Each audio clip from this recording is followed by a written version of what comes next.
Finally আমাদের মামির স্বপ্নটা পূরণ হয়েছে। আমি তো ভীষণই খুশি। কি স্বপ্ন চলো তোমাদের সাথে শেয়ার করি আজকে। মানে অনেক দিন থেকে আশায় ছিলাম, শেষে আশা ভঙ্গ হয়ে মা তো বললো যে ঠিক আছে আর রাখা যাবে না। তো কি রাখা যাবে না চলো তোমাদেরকে বলি, শেয়ার করি। এই যে পেছনে দেখছো এটা হচ্ছে শিমুল গাছ। এটা প্রায় অনেক দিন থেকেই আছে গাছটা, কিন্তু এই গাছে কোনো দিনই ফুল ফোটে না। ওই পাশে রয়েছে ওই গাছগুলোতে অনেক ফুল ফোটে, কিন্তু এই আমাদের গাছটা একদিন ফুটেছিল একটা ফুল।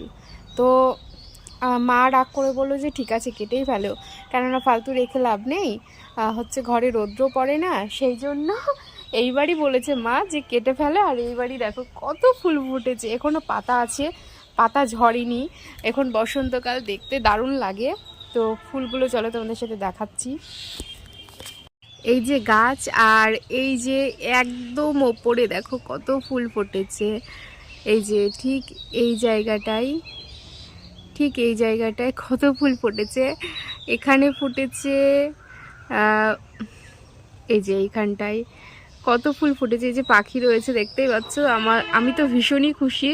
এর আগে যখন দেখলাম যে গাছে ফল ধরেছে তখনই মাকে বলছিলাম জানো এবার ফুল ফুটবে খুব। তো এই গাছটাও মা বলছিল যে এটাও কেটে ফেলতে হবে, এটা রেখেও কোনো লাভ নাই। আর মা বলার পরই এই গাছে দেখো কত থোকা থোকা হয়ে ফুল ফুটেছে। এটা হচ্ছে সজনে গাছ, জানি না কটা ডাঁটা হবে, কিন্তু ফুল কিন্তু দারুণ ফুটেছে। আর সেই কারণে আমি আর আমার মা কিন্তু ভীষণই খুশি। বসন্তকাল কিন্তু আমার সবচেয়ে প্রিয় ঋতু। তোমাদের কোন কালটা সবচেয়ে প্রিয় অবশ্যই কিন্তু জানিও। আমার কিন্তু বসন্তকাল ভীষণ ফেভারিট। আর বসন্তকালেই আমি জন্মেছি, তো আরও সেই কারণে আরও স্পেশাল। সো ফাইনালি আমরা কিন্তু এই গাছ দুটোর মধ্যে একটাও কিন্তু কাটছি না, কেননা এই গাছ দুটো কেটে ফেলার হবে যখন বলছিল ভীষণই মন খারাপ হচ্ছিল। কিন্তু ফাইনালি এখন ফুল ফুটে গেছে। এই যে ভীষণ মজা হচ্ছে। তো ভাবলাম যে চলো তোমাদের সাথেও শেয়ার করি, তার জন্য শেয়ার করলাম।